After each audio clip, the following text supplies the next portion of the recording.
Welcome to Tekedia Daily. I'm Ndubuisi Ekekwe. Our conversation today is the Aggregation-Integration Construct.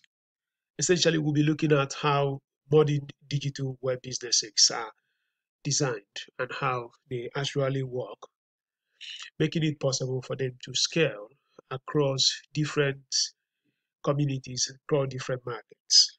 There is something so fundamental in how these entities operate. But I will begin by taking us to the very fact why we have companies.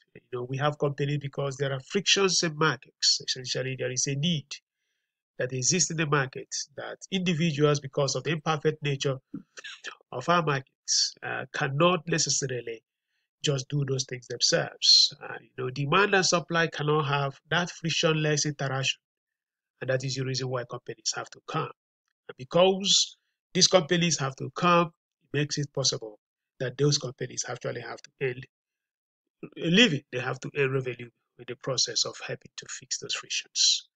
So in the digital domain, we have companies moving into different sectors, different areas of our lives. They have done that because we have the internet. And this internet has also been mobilized at the mobile ecosystem. As cloud computing makes it easy for companies to essentially start operations and scale without necessarily needing a lot of capital. We have so many of these entities operating. And that happens because if they have developed a very novel business strategy, a very novel business model, we see that the unbounded and unconstrained internet makes it easy for them to grow. So I will be looking at one of the key elements that we have come to see. I have discussed extensively the aggregation. Aggregation where you see entities that just basically provide a platform, making it possible for other entities to come. But I'm expanding that aggregation by adding integration element to it to have aggregation integration constructs. In aggregation, we have two-sided business. You have a business that serves demand, you have a business that also supports supply. And at the end of the day, there is an ecosystem that brings them together. And some of these companies are largely digital because it's that internet that makes it possible for them to actually deliver those kinds of services at very low marginal cost. Because the marginal cost is very low, the scalable advantage is high. And they have different elements, different formats upon which they do these things. I identify 4 key elements within all these aggregation systems. You have the supplier, the person that supplies, or the entity that supplies, basically what is to be sold or what is to be used. You have the demand, essentially the person that is now consuming what has been supplied. Then you have the platform that makes it possible. Then you also have the enablers. These are entities that actually make it possible, in some cases, to make that particular platform to have something it can actually earn as a revenue. So I will be explaining those things in the next page, but let's just look through some examples we have. Companies that are actually operating within this element of aggregation. Facebook is an aggregator. Google is an aggregator. Every website on this earth belongs to Google, technically, because Google has access to access them. Of course, there are so very few websites where companies will say, Google, we don't want your Robux to actually archive our contents. There are just very few of them. So Google aggregates our websites and now repackages those contents, making it possible that when people go to Google to search for content, Google now point them to the particular website where it thinks has the best information. And it has a ranking algorithm that actually makes it possible that it makes that call by itself. Then Facebook also does the same thing. The Facebook one is very, very interesting because we now supply that information to Facebook. Facebook now repackages it, and now communicates and shares those things to our friends and families and everyone. And at the end of the day, we are the supplier, we are also the consumer because we're also consuming from other people. So the interesting thing here is that because Facebook and Google have basically built a platform, they have made it possible that people can just share things and you don't necessarily have to go to all individual websites to find content. You go to Google, you just type what you want, Facebook will decide a particular newspaper that has that content. Of course, Uber is also an aggregator. It brings all these drivers together so that you don't have to be looking for individual drivers. And then when it brings those variables together, the rider can now look for the particular, you now say, I want to take Uber from one place to the other. And then Uber will now send that driver to you. And that's the power of aggregation. Airbnb, the company that makes it possible that people can just go into a city they don't know and pick up a house and they pay for it. And they have, this thing would not have been possible if there is no way of bringing so many owners of properties and people that actually want to rent those properties for a very short time at scale. So internet has made it possible for Airbnb to be in business, and just like Uber has also been in business. Then we have the video on demand like Roku TV and Netflix, making it possible that you can reach a critical huge mass of people through your digital delivery. And that has been possible because of the internet. So I am explaining here the relationship with agriculture with elements. And here you could see that we have the supply, we have the demand, you have the enabler. That's how you monetize the ecosystem. Then you have example, foreign example and local example. In the first category, supply is free. You're looking at here Facebook. You don't pay anything. People just post content.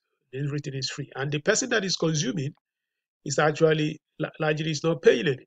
And the cost of reaching new members to join Facebook basically costs Facebook near zero. It doesn't cost it anything. People to open new accounts, Facebook doesn't have to spend a lot of money reaching them. Then the Facebook now makes money through advertisements, and that is the enabler, the entity that actually makes it possible for Facebook to be in business.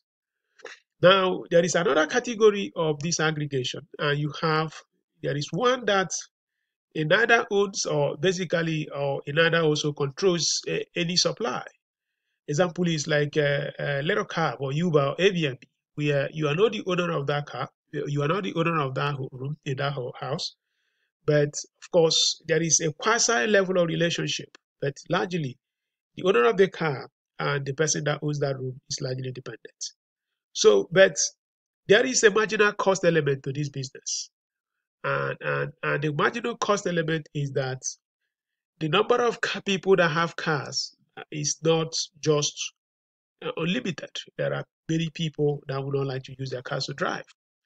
So most times they give a huge discount to bring people into their ecosystem so that they can start driving. And the demand or pays for this service on demand. In other words, you pay for Uber whenever you need Uber. You don't have to go to subscription with Uber. So the customers pay for the products. And when the customer pays for the products, the owner of the platform shares revenue with the drivers or with the landlord in case of Airbnb. Example is Little Cab locally, and then Airbnb is one for foreign. Then there are other entities and aggregators like Netflix and Roku. They spend significant amount of money for supply, and now they have to get customers through subscription. And in a case, the customers now pay for the product, and they keep all revenue. There are some cases like Iroko, there is also an element of advertisement involved here. And now the fourth one is where the supply is free, and then there is a near zero marginal cost, and the product itself is largely free. You are talking about mobile money, like M-Pesa in Kenya, and then the ecosystem like Safaricom, the telecom operator that provides this thing has to live with commission. So in all these things, you can see that these companies can basically scale easily. Now, just looking at what I was explaining with Airbnb here, before the internet, people here, they go to hotel, and while there are empty rooms from within the same community where the hotels are. But with the emergence of internet, Airbnb came here and said, okay, I can tell you the empty rooms that are available in that community, and you can book those empty rooms through me. Of course, there are some people that may still go to use hotels. But what is happening here, that these empty rooms now get into this ecosystem and people can find them. And that is aggregation construct. Airbnb has basically aggregated them. And the same thing happens to Uber. Before the time of Uber, there are potential drivers, people that could have used their cars to earn a little income, but there was no way of connecting them easily with these people. So what every person does, he use cabs. But after a time, through post-internet, Uber came and said, okay, let me know. register here who is a potential driver, and if there is somebody who is interested, I can connect both of you. You pay me a little fee for the work I'm doing, and then you can, of course, people can still use their taxi cabs. So what is happening here is that these companies are largely asset light. They don't have to own cars, and they don't have to maintain them. These people maintain them, and they are very, very high road capacity. And then the interesting thing about the media one is before the internet, you have to subscribe to Guardian newspaper. You have to buy it, or your New York Times and Punch. The publishers were the kings. They make all the rules. They are the gateways to how people receive content. So for you to reach these readers, advertisers have to buy spaces here in order to advertise so that the readers, when they buy this content, can read. But we, the aggregators, because the number of newspapers, the number of magazines in the world are unbounded. There are thousands of them, and all of them are available online. The difficulty here is that if you want to read something online, you are not necessarily going to be going to each newspaper one by one, because there are so many of them. So what do? You basically go to Google and type. Once you type in Google, because the content is so huge, and you will never have the opportunity of checking the Guardian, the New York Times, the Punch, individually one by one. You simply believe that Google is going to filter all those contents and now position you to the best possible content in the world where you can pick that content. And as that Google has positioned itself, Google has suddenly become the most important element as a gateway where people can search and find the content they are looking for. And advertisers notice. That is why advertisers increasingly go here instead of going here, because this is where the content, even though they do not create it, they provide a gateway to discover the content. And that's why advertisers come to Google, and Google dominates and now makes more money than even the people that create the content. So that's the power of aggregation. And because they are feeding on content they have not technically created, positioning them that they can service this product to customers at nearly no marginal cost. And because the marginal cost is so low, people just use them and they like the experience. Now, the integration element of what I'm trying to do here is that even if you have these elements, if you cannot find how to integrate the customer relationship into your platform, you are not going to find success. You need to have the capacity to drive a displacement, how customers have interrelated before your products come into existence. So that you need to create a new basis of competition. And when you create a new basis of competition, you are doing disruption in markets. And when you draw disruption in market, you are driving huge market growth. And when you do that, it means that you are setting a new separation from what everyone is doing. Now, if you go back to this table, the integration here means that you need to have a stronger relationship with demand. And when you have that stronger relationship with demand, it means that you have cut off the media companies that have relied largely on advertisers, because Facebook has more relationship, more integrated relationship with the customers who are the users of Facebook. Facebook has a better bond than the old new media companies where people largely were not really connected. So that integration becomes a huge element, because people go to Facebook, they spend a lot of time. They don't typically go to where the newspapers, the old time newspapers, and just buy them and read them and throw them away. But there are a lot of things you can do on Facebook, and that has provided a lot of opportunity for Facebook because it has integrated that customer relationship into its business. For Airbnb, the same thing.